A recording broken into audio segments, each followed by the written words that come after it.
Hey, my name is Lizzie Smiley, and I absolutely love helping people connect with their calling and all the tools they need to kick roadblocks and excuses right out the door so they can cultivate the life they dream about. If you want to launch, grow, pivot, or scale your Etsy shop, or you've always wanted to develop the mindset and skills to run your own business, then I'm your girl. I've had that entrepreneurial spirit going strong since my very first lemonade stand, and now I'm a work-at-home mama with multiple online companies and a full-time Etsy shop, all while being present with my kids for the everyday chaos and most important milestones. On this podcast, we'll talk about all things business, mindset, Etsy, creativity, dazzling our customers, and so much more. There's plenty of room at this table for you, so scooch on in and let's go. I'm holding nothing back. Welcome to How to Sell Your Stuff on Etsy. I'm so glad you're here. Welcome back to the show this week, my friends. This is a special day for multiple reasons. The first one is I am going to be announcing our winners of those of you who joined in the challenge to win a 30-minute free session with me on coaching you on your Etsy shop. And the second reason is I just know you're going to love our guest today. I will introduce her in a moment. I'm going to do the drawing first, but my dream for this podcast, you guys, is to bring you so many stories. Like, I want this to be the place that you come to learn things, to get aha moments, to get strategies, to get connected with, the experts and leaders that you need, but ultimately, really also to hear stories. I want you to be inspired. I want you to see how many ways there are to make this Etsy thing work.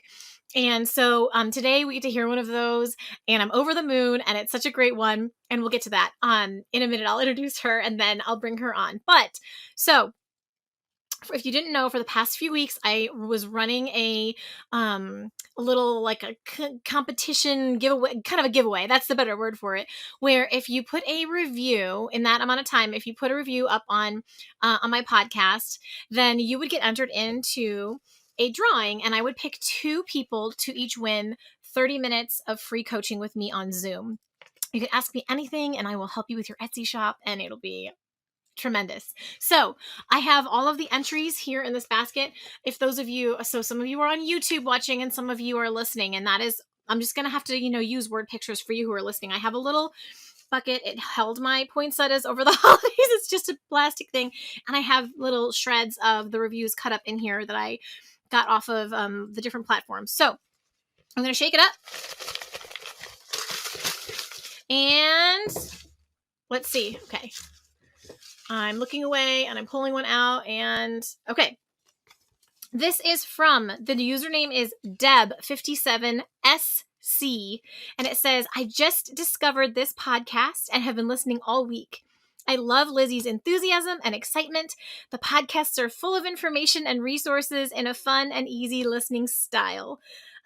I feel like Lizzie's my new BFF, and she titled it Just Got Gold. So if Deb, assuming that is your name, it is lovely to meet you. We are officially BFFs, and I cannot wait to work with you. Please shoot me an email at Lizzie, Lizzie, Smiley, Smiley @yahoo.com, and I will put that in the show notes for you to grab and claim your coaching, and we'll get that scheduled. So that is number 1. Number 2. Okay. This one is from an AB Cologne. So it's ABCOLON. And the title is, It's a Must for Etsy Sellers. Love. I have not yet launched my own Etsy shop because I feel like there's so much I don't know. But this podcast has been so informative and helpful in improving my confidence to just go for it. When I launch my shop, I will be able to take what I've learned from this podcast and hit the ground running because of all the actionable tips. The host is positive, but also realistic and honest about her own struggles with having an Etsy shop. I appreciate the time spent on talking about customer service and how to navigate complaints or negative reviews effectively. Looking forward to listening to future episodes. Thank you so much, winner number 2. I'm excited to meet you guys. So for everyone who participated, from the bottom of my heart, thank you. Your review and rating made a difference in the show. We've already seen an increase in our reach, and we're already able to attract even better guests for you guys. Our guests so far, I don't want to downplay it. It's been awesome. And sometimes the people who are, like the ones when I did the coaching call and she didn't know much yet, it was so helpful for you guys. So everything has been great, but it's so much fun now being able to step it up even more and bring you guys so much goodness. So I look forward to hearing from you too. I would reach out to you if I could, but the different platforms protect your privacy. You're going to have to email me. So I look forward to hearing from you, and we'll get that scheduled. Thank you to all of you, and congratulations to our winners. So without further ado, I must introduce today's guests. And her name is April Kehrer, and she is from Michigan. And you're going to love her. Okay, so she has a full-time Etsy shop in the crochet niche, and she is a married woman, mom of two. She's always been entrepreneurial. So her mom would take her to craft shows as a child, and her little wheels would turn about how she could one day have her own crafting business. And she was quite prophetic in that, because now she does, and she does quite well. You're going to love her. She's a very positive, optimistic person, but she's so relatable and down to earth. I felt like I was just talking to a good friend. So she graduated with a degree in elementary education, but then she was pregnant with her son, so she ended up running an in-home daycare. So we went from education. She did that for 10 years, running a daycare. And it just, she just closed it this past March 2021 to go full-time into her Etsy shop.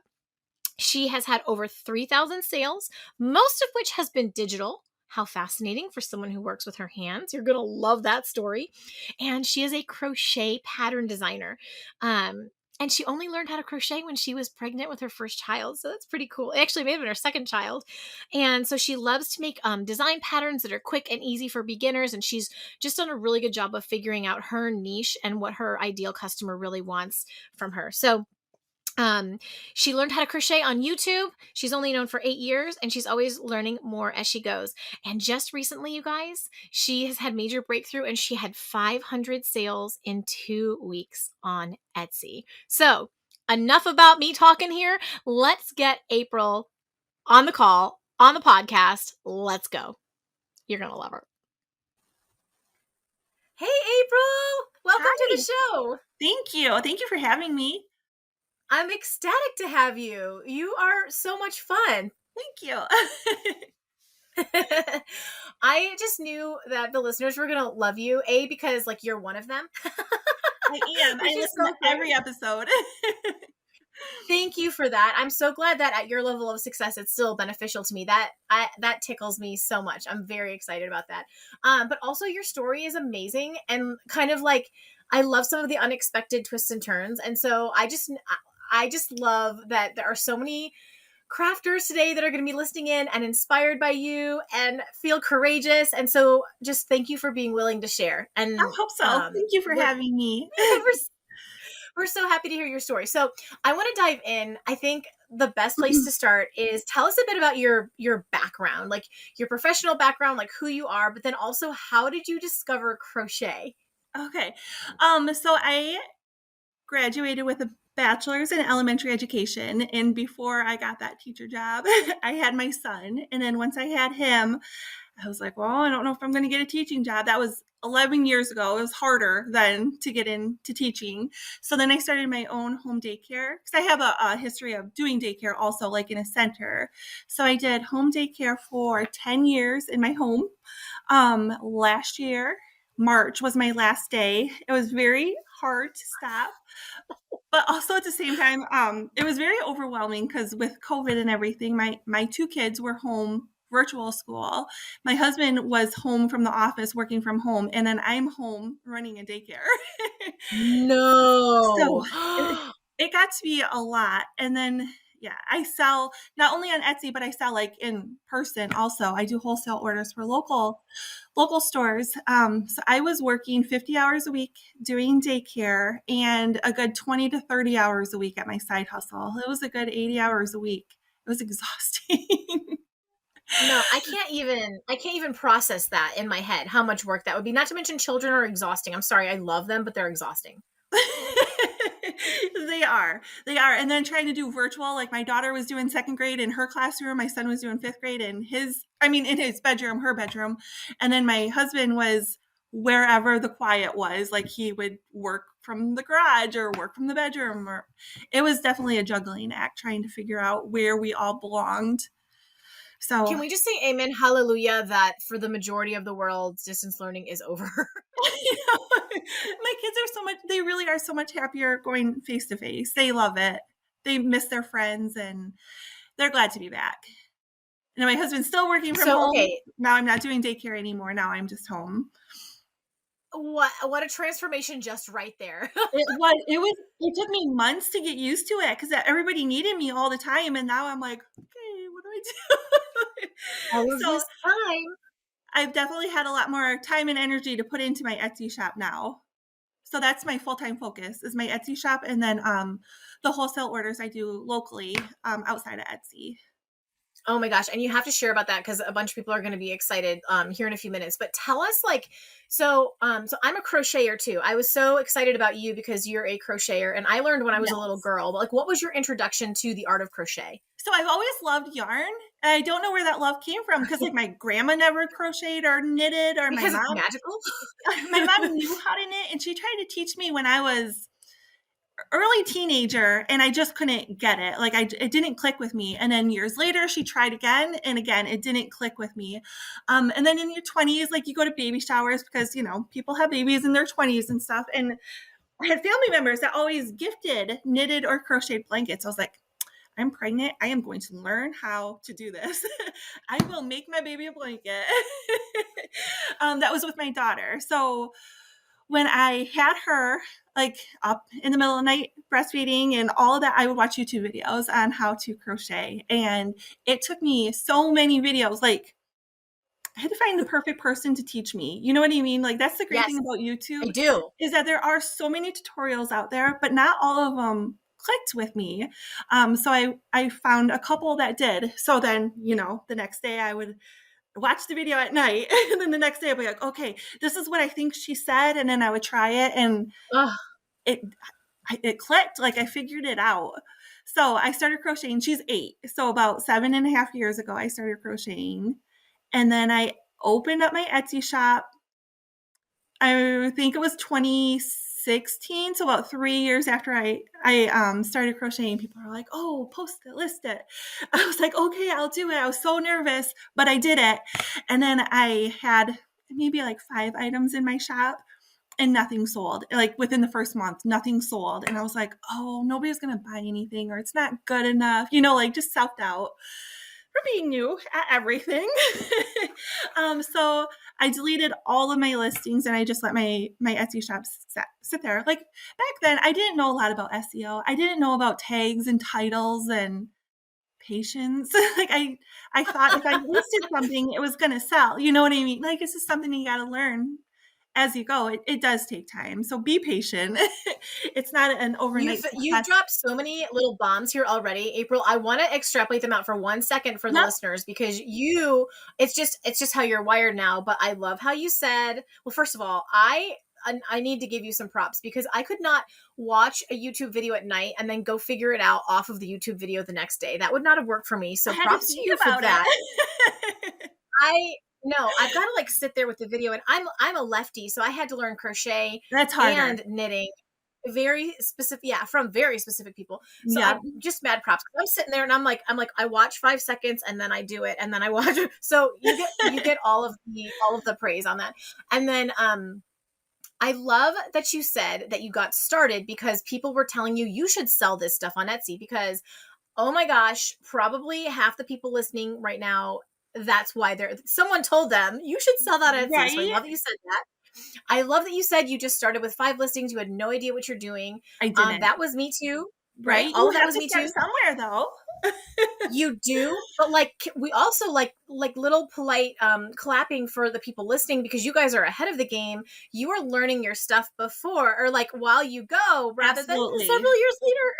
Yes, absolutely. So so super slow early days, which again, completely normal until you get some skills, right, Yep. under your belt. I was still learning my Yep. confidence in crocheting and, you know, following other people's patterns and things like that. So it was definitely, I was like 3 years, 2.5 years, 3 years into crocheting when I first started my Etsy shop though. Um, yeah, so for people. Like, look at, it wasn't even like you've been doing this since you came out of the womb. Like, you learned a few years No. ago.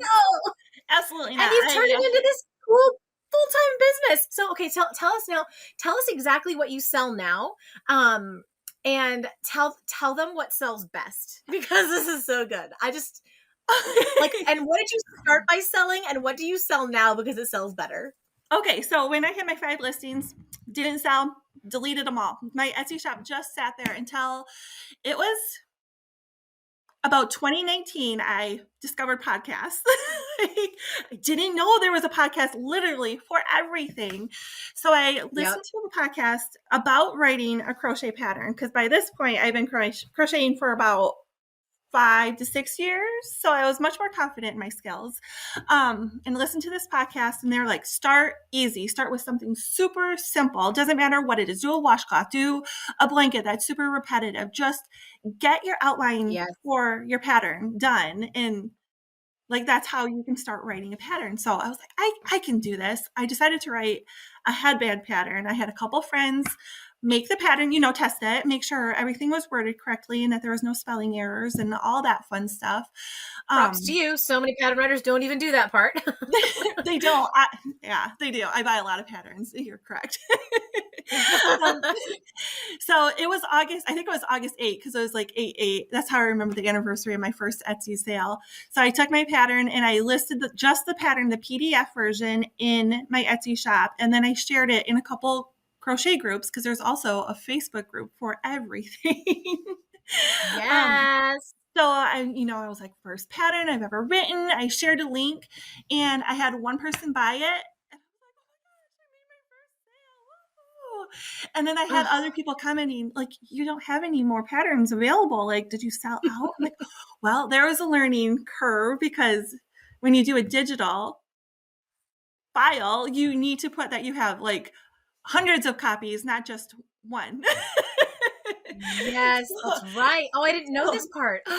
Yeah, so if you do something digital, make sure that you set your number high, your quantity high, because if it sells out at 1, then it's just no longer available to anybody else.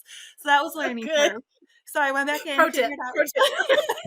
figured out how to update that, and then I think I set it at like 500. So that first night and into the next day, I think I got 112 sales or something close to that.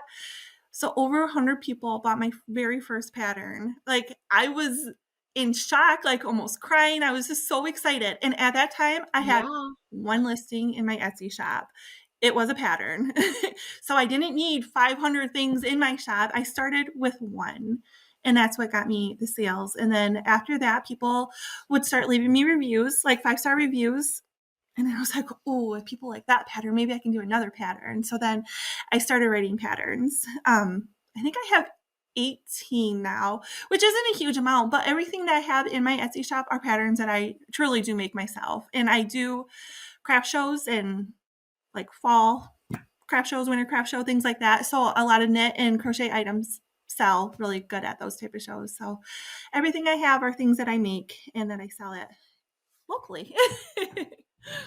Okay, so we have to recap this, because again, you just blew all of our minds. So first of all, you started with physical items, right? You took your craft and you made crochet pieces. I did. And those are your first 5 listings. Yeah. It was physical products, and they did not sell. And then when you came back on after quite the hiatus in your shop, you listed one pattern, a digital file, which means passive income, and it went crazy. Yep. But also, okay, I learned who I was speaking to. Like, I was speaking to my people. My people were people who wanted simple patterns and other crocheters. So that's where I kind of advertised, and that's how I brought my people into my shop. That was a big one too, because when I had my finished items that went nowhere, I wasn't really speaking to anybody. I never had my audience. It was just, I threw a couple things up there and that was it. And they just sat, so finding this is what I really want to draw out from. This is what I really want to draw out from you, April, because what I love is you, yes, you leveraged Etsy. And I know that since you got that momentum in the beginning, you're getting sales just from all over Etsy, but Mhm. you leveraged what you had, which was your group. Like you got into a Facebook group about your craft, Yes. crochet. You figured out what they wanted, which was simple patterns for people. Because Mhm. usually when you're in a group, you're more of a beginner. Like I'm sure there are very advanced people in groups, but they're probably the ones selling patterns or leading or doing something like that. It's the Right. beginners who are there looking for inspiration and coaching and help, and you figured out what they wanted, which was basic patterns, and then you created it, and then you just told them about it. You weren't like bragging. You were just like, look, I made my first pattern. That's a I was cute thing to truly share. so excited. I was like, I can't believe I did Man, over it. 100 sales on that. That is, I mean, I really hope people are taking notes if they can relate to this, like to this kind of a product on Etsy, whether it's a yarn art or jewelry making or literally anything that they would make with their hands. I think Mhm. you're just dropping insight bombs like left and right. Today's podcast is brought to you by the Perfecting Pinterest eCourse by Sophia Lee. Okay, so I'm particularly excited about today's sponsor because if you use this resource correctly, you could completely blow up your Etsy shop with sales. No joke. If there was ever a game changer for Etsy success, it is Pinterest and learning how to master it. Before I tell you more, you need to know I have quite literally spent over $1,000 on Pinterest courses over the years, several thousand on blogging courses, and I learned a ton. Most of them were valuable. I don't have a whole bunch of regrets. But earlier this year, I was introduced to the blogger Sophia Lee, who started her blog in college and has killed the game. 4 years later now, she's earning 70,000 plus per month from her blog. I was intrigued. So I bought her blogging e-course and her Pinterest e-course because A, I was curious about her strategy since her blog is so lucrative, and B, I could not believe how reasonable the price was. Like, wow, compared to what I have spent before, it was an absolute steal. I also have a blog in addition to my Etsy shop. And so I learned early on that Pinterest is the most powerful way to get readers to your blog. And it's one of the best free ways to drive traffic to your Etsy shop. So, the reason I'm partnered with Sophia Lee today is because I went through her Pinterest course and it was outstanding. I'm not kidding, outstanding. It was packed with so much value. I would recommend it to my best friend. I already recommended it to my mom, who took it and loved it. And I have zero reservations recommending it to you either. So, if you have not tried promoting your Etsy listings on Pinterest, which is some of the best free traffic you can get, or you still need to learn how to build strategy for Pinterest, I cannot recommend Perfecting Pinterest enough. Sophia Lee built her Pinterest course to teach bloggers how to promote their posts, but what you'll learn directly applies to your Etsy listings too. In all the places where she is linking a blog post, you'll do the same with your Etsy listings. I feel confident you'll get a ton of value out of it. You can grab my link down in the show notes and check out the course info today. It's immediately available to you, and I am so excited to see what a difference it makes. Okay, so is that when you would say your shop really took off? Was with that pattern? What happened next? Well, I continued to crochet and stuff and write a couple patterns, and those were in my Etsy shop. But I have these pom-poms that I always put on my hats. I was buying them from another Etsy seller, but honestly, I love supporting other sellers, but I was making Yes. so many hats. I had to figure out a way to do it cheaper. So then I found a fur that I personally loved, and it was beautiful. It was always requested by my customers that they would like this color hat with that palm. I always call it that palm because that's It what they is like. cute. It is. I mean, I was even like, oh, I want that. Yeah, They're very big cute. and fluffy and soft, and it's beautiful. But then I was like, everybody, well, when I was sharing groups, some different things that I was making and stuff, they were like, where did you get that pom pom? I was like, well, actually, I made it. Let me tell you. So, because people kept asking me, clearly they were interested in it. So then I listed just the fur in my shop so they can make their own. Like I would cut it the size that I would use and list just the fur. And then I would do a little bit an extra cost for the actual pom pom. So if they were in a hurry or whatever and just wanted pom poms made, then I would have that available. So then I started selling pom poms in my shop and fur. So that brought a Supplies. lot of people in. Supplies. So as time is going on, I'm realizing that my Etsy shop is definitely geared towards other makers, people who make pattern or buy patterns and crochet, and people who use pom poms for their hats. Very very like-minded people like myself, because that's exactly what I shop for when I'm on Etsy. I mean, you've just shifted our entire perspective, because I think so many of us get on Etsy thinking we're selling to just an end consumer, and we may be selling to someone just like us. And I think it's I think that's the big so thing is like, would I like this pattern? Yes, I would. So I list it because it's something that I would like. I'm speaking to myself. Like, I am my ideal customer. I'm speaking to other people who are just like me. And then and as soon as you figured that out, it all went it did. you started having success. I did, absolutely. And then felt eyes for like amigurumi, character, like crochet characters. Those started becoming super Okay. popular. And I don't do a lot of Felt characters. eyes. Okay. Yep. I don't do a lot of characters. I just like hats. Hats are my thing, definitely. But I did make a jellyfish, like a big long jellyfish this summer, and I was like, I need eyes for it. So I made my own eyes. And people are like, hey, where'd you get those eyes? I'm like, well, let me tell you. So I started I really listen to what people are telling, like asking me. Like, people want to know where I'm getting my eyes. So they probably would like to buy some. You know what I mean? Like, there. So I listed those. Absolutely. So it's just another material for another maker similar to myself to buy. And my felt eyes have been selling like crazy. So thankful for that. I can just make like Pom-poms. yep, Yes. different things that people need for their items. Like, I will spend one whole like half a day just making eyes, and then I have them in stock. So every time I get an order, then I can send them out like same day or next day, depending on what time the order comes. It's such an easy item to have in my inventory that doesn't take up a lot of room. It doesn't take me a long time. Like, I'll do it throughout the morning, like have my mess all out at one time, make a bunch, and then when they sell out, I just relist them and continue from there. So my big sellers are definitely patterns. I have 2 bestseller badges right now. Yeah, it's a big deal. It is a big deal. It is. And then felt eyes and pom poms. I have tried the print on demand, which I love. I do. I have print on demand items in my shop also. Not my biggest seller, but I think it was last week or the week before I went through and I changed up my SEO on them, because why not? If things aren't selling, you got to do something different. So I did that. So now when I go to Etsy, I'll search my item in the search bar to see how far down I'm ranked, on like when you search for it. So I have 2 hoodies that come up on the first page, which I was super excited about. And then my crochet hat patterns come up on the first page when you type crochet hat pattern. So I don't know, things are just really clicking, and I'm so excited. Like, I'm so excited for what the future has, because there's more. Like, I know there's more, and I'm just trying to figure out like what's next.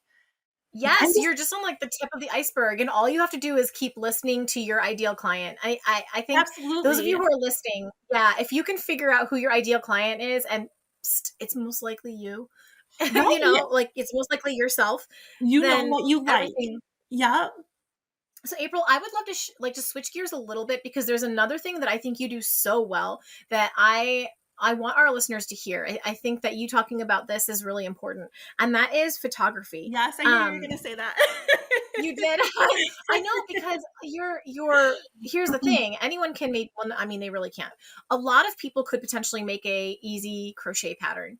But to be able to market it effectively through a really cute photo is so important. So tell me what you think about photography. What is your strategy? How important has it been for you?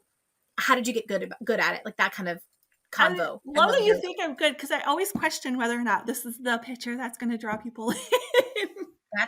That's so good for us to hear, because we all do. We have to test them, right? We take several and test them. You do. I know. Usually when I take a picture for like sharing in groups or Etsy or whatever, I usually have about 20 pictures, and then I go through them and keep the ones I like. You have to. But I started like, I was like, oh, I need direct sunlight. So then I would go outside in the bright sunshine and put it in the grass and get a bright picture. And that's not that doesn't make good photography. Like, you don't want the It was direct too sunlight. bright, right? It was too bright. Yeah, you went You from don't want it inside too too dark. dark to outside too bright. I crochet at night. A lot of the times I won't take pictures at night. I'll wait until the next day. Or if it's really rainy or overcast, I wait until it's a little bit brighter outside, because the direct sunlight or indirect sunlight really does help your picture so, so much. We don't have like a big fancy house. Like, you always see like these hardwood floors and like everything's all fancy. No, you don't need the big hardwood floors and stuff. I go to a local hardware store. Like, we have Menards in our area, but you can do like Lowe's or Home Depot, and they have, I think it's 3 by 3 foot. They call it craft board. It's super thin. It's probably a 1/4 inch thick. um, and then I buy that, and it's usually $5 to $7 for that. And then I'll order wallpaper, like peel and stick wallpaper from Amazon. And I have brick wallpaper, so like white bricks. I have wood looking wallpaper. I have like a fun, funky design. And I'll just put peel and stick wallpaper right on the like 3 by 3 foot board. And I put that in front of my sliding glass window, so I have a lot of indirect sunlight, and then I take pictures on that. And I always like to think like to add like a basket or like different kind of materials or textures, like a basket or like a plant or something, but keep it clutter free and keep it very bright. And sometimes like I'll stand over it, so like the board is just in front of me, and I have a picture of my feet and cardboard and or carpet and everything else in the picture. But then you just use your phone and just crop that out, so you have the perfect image that you can use. And I don't have my phone is like 5 years old. It is old for technology these days, and that's all I use for my pictures. But I do like in different angles. Like if I'm trying to get a good picture of a pom pom, just angles Test. do a lot. Absolutely. I hear chains breaking off of people, April. I hear chains of bondage. You can do this. Like, wallpaper on Amazon is so cheap. It's like, I don't know, $4 to $6. So you can get like a whole new background for Have so a stack cheap. of make your own photo decks. When you told me that, I was like, girl. You can also use I'm not sure about Michael's. I think Michael's used to. Hobby Lobby, definitely. They have poster board that you can buy that looks like wood, and it's like $1.99 or $2.99. And I've used that a lot, but just over time, they don't last as long. So that's why I switched to the actual wood. Oh, that was so smart. Okay, I hadn't even thought about that because, hello, me selling signs. Well, most of the time I had to stage it in an actual house. When I was doing smaller signs, my husband just built me. In fact, this behind me, anyone watching on YouTube can see, this was a photo deck that I used to use. It is massive, and now it's my backdrop for podcasting. So, like, we'd actually make it out of wood, but you do it much cheaper and easier, and no handy husband required. Right, and a lot of my things are small, like hats. So hats do fit on a 3 by 3 board perfectly. But I mean, if you had bigger items like blankets or even wood signs or whatever it may be, you can just find a bigger piece of wood, whatever fits your need. And it's like the craft board, so it's super thin. It's not like excellent quality board. Yeah, It is easy to store. I just stand them right up, and I like slide them in between the wall and the dresser just to keep them protected and safe. And it gives me a nice, clean, clear background, and it works. So good. Okay, so April, so a lot of my listeners, which I think we chatted about this, are really interested in passive income on Etsy, or at least a combination, adding some of that in. And so since you sell a lot of patterns, can you tell us how you format the digital file? I know there's a lot of burning questions out there, and I think you make this so simple. It really is. It really is so simple. It doesn't have to be difficult. And I know, like, I am a huge pattern buyer myself, and some of these patterns are so elaborate and they're beautiful, but I print my patterns off at home, so I don't want to use all the ink to, print everything off. So I try to keep mine super simple. All my patterns are made in Google Docs. Google Docs. So I just save it as a PDF. As a PDF, yeah. Okay. So when I send it to like pattern testers or whatever, I just send it out whatever way, so I can go back in and edit it as I need. But once I'm ready to upload it to Etsy, it's just a PDF and it's free. It's not difficult at all. And I will say, I cannot do it from my phone. If you're going to do a PDF, I have to do it from my computer. It doesn't let me do it. But yeah, it's still, super easy. And I keep my patterns simple and not a lot of picture. Well, I do pictures where needed, but not like over the top unnecessary things, just because I have to see my patterns. I print things out, and I want to keep the the ink level. See, and I love that you shared that because so I actually do, which is a little surprising because I'm very much a paper girl, but I actually do all my patterns digital. So when you first said, when we talked initially, when you first said that you one of the reasons you did it strategically was to help your people save ink, I was like, she's a genius. I wouldn't even thought of that because I'm over here doing digital, but probably at least half of people are still wanting to print it. Right, and, like, printing from home, I just don't have, colored ink either. Oh my gosh, So yeah. It'll be grayscale anyway. right, so I just keep it simple. You don't have to go buy a fancy program or anything. Google Docs is free. PDF, it's all good. If I was going to do something digital like that, I'd probably go, and you just did this by virtue of because hello, you are your perfect customer. But I think if anyone's looking for ideas on this, and this is what I did for my shop too. I just ordered stuff from my biggest competitors. I like to call them colleagues. I don't like to call them competitors because I just think there's more than enough room at the table. I think a really good tip for you guys is if you want to make something like this, but your own thing, a pattern, a recipe, or whatever, why don't you go buy 5 to 10 of them? Whatever product you're going to sell, go find best sellers on Etsy, buy 5 to 10 of them Yeah, from different people. Do you want to experience different sellers? And then you're going to get so much experience. You're going to see how they package it. They're going to see what the layout is. You're going to see how long, absolutely. what do they DM you? Do you get a thank you note? What comes in the package? You're going to learn so much by just ordering 5 to 10 best sellers. And you just did this intuitively, April, which I love. But I think knowing that, you said, from my experience, it was so nice when I had a simple pattern. So that's what I created. It It doesn't have a lot is, of depth. absolutely. I'm just like, girlfriend, you're a genius. I'm speaking to myself. What would April like? All right, lady, you mentioned this earlier, and I know this is going to be important to our crafters. So I would love for you to talk a bit about the local element to your Oh, business. yes. You have your Etsy shop. It's doing really well.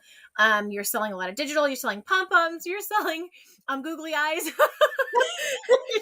Googly eyes. Tell us about the local element because I think it's really, really cool, and maybe some of the differences between how you're kind of running two businesses. I kind of am. Definitely Etsy is geared towards other makers. And locally, there is a big, I don't know how to say it. They're a big brand in our area. They're called M22 and they're located in northern Michigan. And they're just a big store in our town, a big brand. They reached out to me asking me if I would make knit hats for them. So I do wholesale orders for them. And I mean, wholesale, you don't get as much as you would regularly, but they're a Right. whole different audience than I could reach just by myself because people know, like from so far away, people know who they are. They have already built up their reputation and their brand. So when I was able to make hats for them, I was like, yes, yes, I will. And the way it works with them is their branding. I will make the hat and then they have tags, like they have their logo on it and their branding on it. I hand sew all the tags on the hats. And then for me to get credit, I have little hang tags. My husband actually made them for me. He's a graphic designer. So if I really do need something that I can't do, he can do it for me. But the hang tag just says that it's a knit hat made in northern Michigan, made by me. And thank you for supporting, the maker community. And I get to hang those on every single hat. So that, again, we print at home.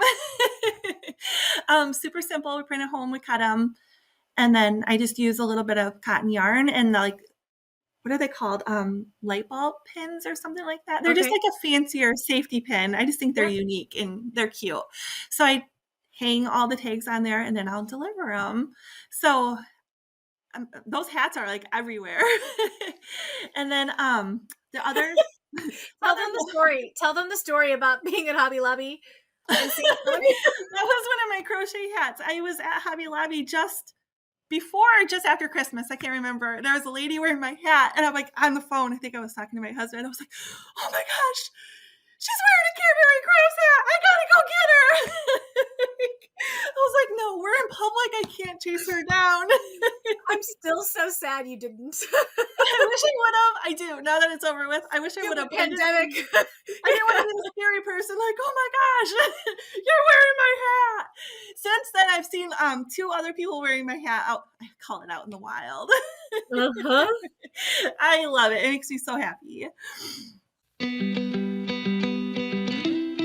This podcast is brought to you by my very own website, howtosellyourstuff.com, where I have created lots of free and paid tools to help you be successful with your new Etsy shop. As I've developed this business, I've really focused on thinking back to my early days of trying to figure Etsy out, and I brainstormed a list of the things that would have helped me make more sales earlier.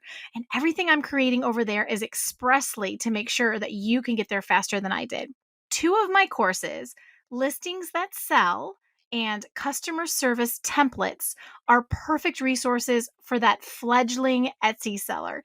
Listings That Sell will teach you how to position your products for sales by setting up your listings with the best photos, keywords, and branding to attract your perfect customer. I'm showing you how research is your secret weapon for getting your product seen and sold. And I'm giving you my step-by-step process for how I personally research as a strategy in my own shop. Customer service is way more critical to sales than most shop owners realize. So, in my mini e-course, Customer Service Templates, I'm teaching you my exact customer service strategy and providing you with templates of my specific wording for over 20 different customer service scenarios, including some of the hardest ones. You don't have to go figure out what to say and how to say it. I've already done that for you. One of the main keys to being a successful business owner is working harder on yourself than anything else. So go grab these courses and get yourself on the fast track to your Etsy shop goals. I can't wait to watch you do it. That's amazing. I think that's such an accomplishment. And I also love your reel about you just crocheted like, I don't know, 100 hats or something insane for them, and then you like got out your crochet to relax after that. You're like, let me crochet some more. Well, the new ones, luckily I have an Addie knitting machine, and my husband can help me with a knitting machine. He knows how. So those ones we do together on a knitting machine, like literally all weekend we'll make hats. But that was an order for 32 dozen, which is just shy of 400. Do you know how many skeins of yarn that is? It's a lot of yarn. So I'll do it like, I'll break the order up in quarters. So I only buy a quarter of the yarn, get those made, get them delivered, and then I'll go buy the next quarter of yarn. Wow. Okay. I love your batching process. The batching is so smart. It worked for him. They always had hats in stock, and it worked for me because I can't keep all that yarn in my house. Like I don't have room. I like my kids too much. I have to keep them. Yes, and they need space for their stuff too. Yes. So then my other order is for a local ski resort, and right now, well, they ordered six dozen, and I got those done. And then they kind of as many as you can make. So I'm just constantly making. And when I get a dozen hats made, I get them sent out. A dozen hats and get them sent out. But those ones are mine. They have my tag. Those are hand crochet. So that's all me. And it takes a long time. And then they have pom-poms and all that. But those are my label. You know what I mean? My label. Yes. Where the M22 one was their branding. But I still get to do the little hang tag and be like, yes, hey, check me out. Find me on Facebook, Instagram, Etsy, whatever. And I just kind of have a little plug in there. But that one's awesome too, because I've actually had more repeat buyers from that order. Like I make a little bit less doing wholesale, but it's also, again, another whole audience that I'm not able to reach on my own. Yep. That now I'm getting to. Like, so I always think about, like, I've never paid for advertising ever. Like, I've never done an ad on Etsy or Pinterest or anything like that. It's just, I feel like doing the wholesale orders has allowed me the opportunity to get out there farther. And the little bit that I could have made more selling it myself, but it's like money that I wasn't paying for advertising is going for, you know what I mean? It's kind of just a different way to advertise. Absolutely. Yeah.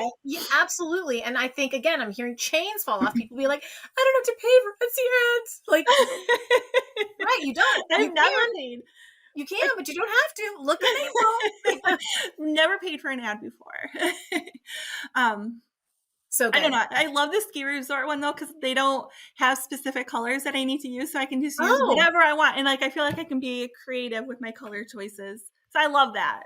I love that for you. I would get so annoyed using the same yarn every day. The other one was definitely the M22 one. They had their set brand colors, which I totally understand. That's their business, their brand. Do whatever they want me to do. You're doing a knitting machine for those anyway, though, right? Yeah, yeah, exactly. So the Yeah, crochet ones, I get to use whatever colors I want. So I get to so much more experiment important. and have fun, and If it's your hands are fun. doing it, it's so much more important. So, April, you've literally already done this in a way, but I want you to be really concise about it because I know you've got so much goodness. What are some tips you would give, a new Etsy seller who's just getting started? How would you encourage them? It's funny that you say that because my husband is a huge fisherman and he makes lures and jigs and all the things for fishing. Cutie. I was like, you have extra. Why don't you just see if you can sell them on Etsy? So he opened up his Etsy shop last month in January. He has sold 66 of them so far. What? I'm like, just start. Doesn't matter how many you have, just start. Like my You're first coaching your man. I'm trying to be as helpful as I can. So it's funny that you asked that because like we're living that right now. I'm like, just do it. Just start. Like I opened my shop up and it sat there for years before I sold my first listing. And when I did, I had one. I started with one thing and I sold over 100 copies in one night. Like that was amazing. It doesn't I don't know. I've always heard things like, oh, you should have at least 10 or you should have at least 30. And the thought of making 30 different items is like, oh, I can't do that. Just start anywhere. Just start with one. And then there are so many different podcasts and YouTube videos and courses and things out there to help you. Like look up how to do your tags and how to do your titles. There's help out there. You just have to look for it. You kind of learn it as you need it. You know what I mean? Like Absolutely. And if you don't want to search all over the internet, which by the way, you can, most of us did that, but my course goes through all of that. So you yeah, can. I see. I knew you had courses like Mhm. I back. will show you. I will make it so easy. But you can also like here's the thing. If you don't have the money for a course, YouTube University, baby. Like go I'm a Google it. graduate. You know what I mean? Because here's the thing: we all have two things. We either have time or we have money in the beginning. We have, Right. we make things easier for ourselves. I had a nurse reach out and she's just like, I don't have the time to go research this. And I'm just like, you're perfect for the course. You've got the income, you've got the money, buy the course. Someone else is like, I'm totally broke and I want to get started. Like, you probably you've got time then. That needs to be Absolutely. what you invest. So, absolutely. Yeah. And But I learn it, right? April, bottom line is learn how to do your titles and tags. It'll go faster. yes, absolutely. Because I feel like when I first started and nothing sold, I had no idea about titles tags or SEO or Exactly. anything, which is probably another reason why I just sat there. Yes. But now that you do, because you kind of learn as you go. Like now that I've done it enough times and I've made enough listings, I know what tags I would use and what title and like because I'm speaking to me, like my ideal customer is somebody very like-minded like myself. I know what I would search for. Like if I was going to do this headband pattern, and you have to also think like if you're in a different country, they call things different things. So like, Yes. what is a hat? A torque? I think I don't I say don't torque. know. But there's other names for hats. There's beanies. There's hats. There's skull caps. I know that's how Etsy refers to them. Pom pom beanie, or there's just so many different words for it. So like even look up, use a thesaurus. Like if you're gonna do like winter hat, like what other words are your people looking for to find your item and include those in your tags. And something else I just learned recently. So I feel like my pictures are out there. People will recognize my pictures, like know it's me when they see them and stuff. So if people don't know my shop's name, like how to go to it, like if they just type in like Careberry, I always use one tag for my shop name. So when you type it in your Oh, search, you will come up because a lot of times your shop won't come up you're right away right. if you're looking for a certain person. So I So do what she's always use. saying, guys, this is something I actually experience all the time. If you go into Etsy into the search bar and you type in a shop name, and you could type it in perfectly, sometimes they don't come up. I don't know Yep, why. It should come up as like, it are you looking should. for this shop? She's saying one of the workarounds you can do is for your tags, and you can use one of your tags to make your shop Yep, name. 13 or Now, 14 tags. you do, yeah. So tell me this though, April. Here, my gut feeling on that would be if you're just starting out, that I wouldn't be doing that. I'd be using my tag for every single keyword I could get. But once I could start Yes. having some repeat customers, once you're having people come back, that's when you go in and you add that to every single one of them. Yep, because I do feel like people recognize my pictures now when I post them. Like they know it's me. So I'm like to the point where people might actually be looking for just my pattern. You're So right. now I use a tag just for that. Okay, so one of my favorite things about this whole conversation is that you've shown everybody that this can be done so many different ways, right? Like we had Jenny on last week, and she has like 4,000 listings, and she's print on demand, and she's designing, and it's like her stock photos, her mock-ups are all over Etsy. 1,000 different shops have them. Whereas April she just had one listing that went crazy. She, her people are searching her shop name. They recognize her pictures. I love that you're showing that this can be done. There like is no right answer, right? We just have to keep going until we find our secret sauce. And if something isn't working, don't be afraid to try something new. Yes. Like I do have some print on demand items in my shop. I have some like crochet apparel type of things. And if it's really quiet for a while, like I go a couple months without getting that sale, I'll go in and like change my tags up a little bit and try to change the title up a little bit and just try something different. It's not hurting anything for it just to sit there, but if people aren't finding it, then they're not buying it. So just kind of alter it. Definitely learn as you go. And things are always changing. So you got to roll with it and keep up. Like Etsy, I think Etsy is very good about sending emails like, hey, this is changing, or hey, this is coming up, or, just stay on top of it. Like when they started offering free shipping, you come up, I think, quicker in search results if your shop has free shipping. So that's just a change that is off the top of my head. But then I started offering free shipping off orders of 35 or more, because that's what they like to see. So just change, roll with it. Don't be stuck in your ways. That's wisdom, lady. If something doesn't work, there's a way. There's a way to do it.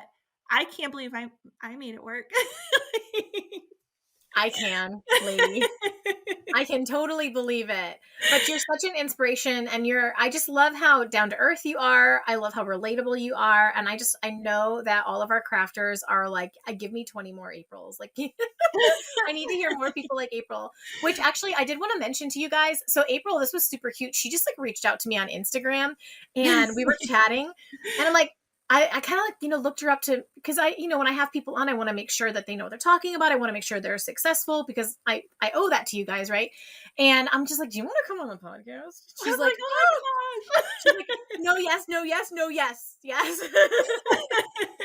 You're like, why do you listen to my podcast if your shop is doing good? I am a firm believer that somebody will speak to you in a different way. Like you'll hear something new that maybe you haven't heard before, or like Lizzie's point of view is different than other people's point of view. Maybe that's the point of view I need to hear. It's kind of like finding the YouTube video that could teach me how to crochet. I went through so many to find the ones that I could understand and the ones that spoke to me. So I'm always listening to podcasts, even if they're like more beginner friendly, because you never know what they're going to say that will just sit a little different with you and be like, that makes a lot of sense. Yes. So I love listening to podcasts, and I've now officially listened to every single episode of yours. Well, thank you. That's completely amazing. And I actually want to take this opportunity to tell people, if you know of a really, because April is just perfect for this, and I never would have found her if she hadn't reached out. If you know of an Etsy shop that does really well or has a really unique story and is really cool, and they might like to be on the podcast. Some people aren't comfortable because they don't want to get copied, right? So I understand that, but please have them reach out to me if they would like, and I'm okay to actually keep the shop confidential. I want to see it. I want to make sure that they know. I want to be able to put my money where my mouth is and say, I know that they have success. But like, I want to share more stories like yours, April. This is honestly, I'm excited. I know the listeners are excited. So thank you for giving me a second there to plug it. And like, thank you for your vulnerability and your willingness to share and your enthusiasm. Please tell us, where's the best place that the listeners can find you and keep up? Like, can they come by in your shop? Where can they follow you? I do have a few finished items in my shop, but again, mainly patterns. And so if you're a pattern, come check me out. I'm at Kehrer Crafts, which is such a hard I'll put it in the show notes. Okay. I'll put it in the show notes so they can find you. Same name at Facebook, Instagram, and Etsy. And I am trying so hard at TikTok, but I'm just, I'm still learning TikTok. I can watch videos all day long, but to actually make a video is definitely more challenging. So I'm still working on that. Well, we will link all of that. I think some of those I need to look up for you. I think I just have your Instagram and your TikTok. But TikTok is so funny. You kind of have to just play around. I think you're getting better and better with your TikToks. I think I am too, and I'm so excited. I just got like the long extended arm thing so I can like do tutorial videos, so it'll hold my phone, because usually it's my 8-year-old daughter holding the phone for me. I mean, that's what they're for. But I think that the more you could do behind the scenes, people love make it videos. You know what I mean? If you're watching someone make stuff. Absolutely. Well, that's how I found you. I found you on TikTok. I was like, oh my gosh. Yes, I love that. I was like, you know what? I watch all of your TikTok videos. I'm not a stalker, I promise. No, it makes sense. I would do the same thing, right? Like when we want to learn or we find something we're interested in, it's really fun to binge it, right? It's like really fun. It is. So then I'm like, I'm gonna check her out on Instagram. I was like, hey, just want to let you know, I love your TikToks. I do. So, and your podcast. So.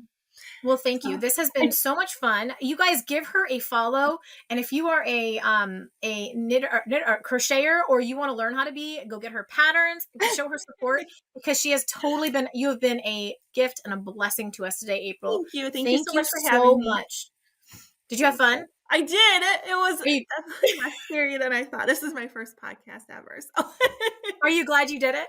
I'm so glad I did it, because sometimes you got to break out of your comfort zone. Ugh. And stamped, approved, mission accomplished. Good job. Thank you. I'll talk to you soon, okay? Thank you. Bye, girly. And that's a wrap on this episode of How to Sell Your Stuff on Etsy. Thanks so much for hanging out with me today. If you're looking for more resources, head on over to howtosellyourstuff.com, where you'll find podcast show notes, all the links from today's episode, the blog, courses, coaching, and more.